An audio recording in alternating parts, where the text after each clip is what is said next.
Ito po ang ulam natin ngayon. Naisip kong ganiri po ang ibahagi ko sa inyong ulam ngayon, mga kaibigan. Sa pakiwari ko, pag nakita nyo at napanood nyo ito pwedeng hindi na po kayo kumain ng kanin. Bukod sa masustansya na ang mga gulay po na ilalahok natin yung mga gulay na pangkaraniwang nakikita natin sa palengke. Katulad po nitong ating ampalaya ito, isang katamtamang laki ng ampalaya na tinanggalan ng butot. Hiniwa ko talaga po ng maninipis para hindi po masyadong mapait. Ilagay po natin yan sa isang malukong at lagyan po natin ng asin. Importante po na lagyan natin ng lemon juice o kaya naman kalamansi. Ito naman isang katamtamang laki ng talong na hiniwa ko po ng pahaba pero maninipis. Mahaba at maninipis din po ang hiwa natin para pag isinuboy hindi naman nakakahirin. Mangyari lagyan po rin natin ng asin yan at dagdagan natin ng kalamansi o lemon juice. Damihan nyo po para hindi po mangitim. Ibang-iba po ang lasa kapag may konting kinchay itong ulam na gagawin natin. So naghiwa po ako ng konti. At tapos naghiwa din po ako ng isang katamtamang laki ng kamatis at yan po ilalagay natin. O yan po, kamatis at kinchay kasama sa ulam. Ngayon po, ito po hipon. Nakatamtaman ng lakit, nabili ko may balat. So tinatanggal ko muna ang balat. At yung balat isubin natin sa paggawa natin ng sarsa ng palabok. Ang kailangan lang natin yung laman ng ating hipon. Mainit po ang kawali. Ito po 3 kutsarang butter na tutunawin po natin. Medyo sizzling ampalaya at talong gagawin natin So ilagay na po natin tong maninipis at mahahabang hiwa ng ating talong.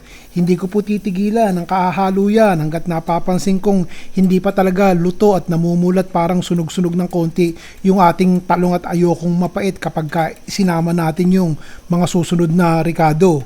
O pagkatapos po niyan isama na po natin tong ating ampalaya. Yung pong talong 2 minuto ko lang niluto. Ito namang ampalaya na maninipis, mga 5 minuto ko pong binabad yan dun sa lemon juice. Importante po para mawala yung konting pait. So yan po hindi ko rin titigilan ng kahahalo. Ito 1 minuto ko lang iluluto sa mataas na apoy at baka naman ma-overcook mawala yung nutrition ng ampalaya. Lalagyan po natin ng konting asin para magkalasa-lasa pero 1 minuto lang. Isusunod na po natin tong hipon. Dati po iniisip ko maglagay na lang po ng pritong isda pero sa pakiwari ko nagawa ko na yun dati. So hipon na po ang ginawa natin. Lagyan po natin ng konting asin at haluin po natin. 2 minuto ko lang lulutuin tong ating hipon. Malalaki po yung hipon pero kung ayaw yung hipon at lagay medyo may kamahalan, pritong tinadtad na tuyo po ang ilagay nyo dyan o kaya tinapa yung may alat-alat ng konti, panalo po yun. O to 2 minuto lang. Ito naman po ang estimahin natin ang paggawa ng sarsa. Painit po tayo ng 2 kutsarang mantika at maglagay po tayo ng bawang, sibuyas. Haluin ng konti ang ating bawang at sibuyas. Pagkatapos isunod na po natin itong ating kamatis. O isang malaking kamatis lang yan, di po ba? Ligisin nyo ng ligisin yung kamatis at importante pong talagang lutong-luto itong ating kamatis bago po natin lagyan ng susunod na ricado. Timplahan po natin ng konting asin. Lagyan na rin po natin ng patis. Ito 1 kutsarang patis lamang. Ito po pampakulay. Atsuete po.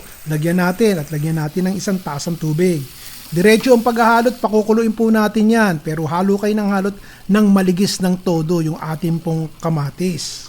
O kumukulo na po ito. Palagay ko ayos na. Tanggalin na po natin sa kalan. Ganun rin po ang pagsisilbi nito. Habang sumisisil at kumukulo-kulo pa itong ating gulay na may kasamang hipon ilagay na po natin sa isang magandang pinggang medyo malukong ng kaunti. At ito namang ating kumukulong sarsa ilagay na po rin natin. Huwag nyo itotodot lahat, ayaw nyong malabsak at malunod yung ating gulay dun sa ating sarsa. Tapikin nyo lang po ng konti, tikman nyo kung maayos na.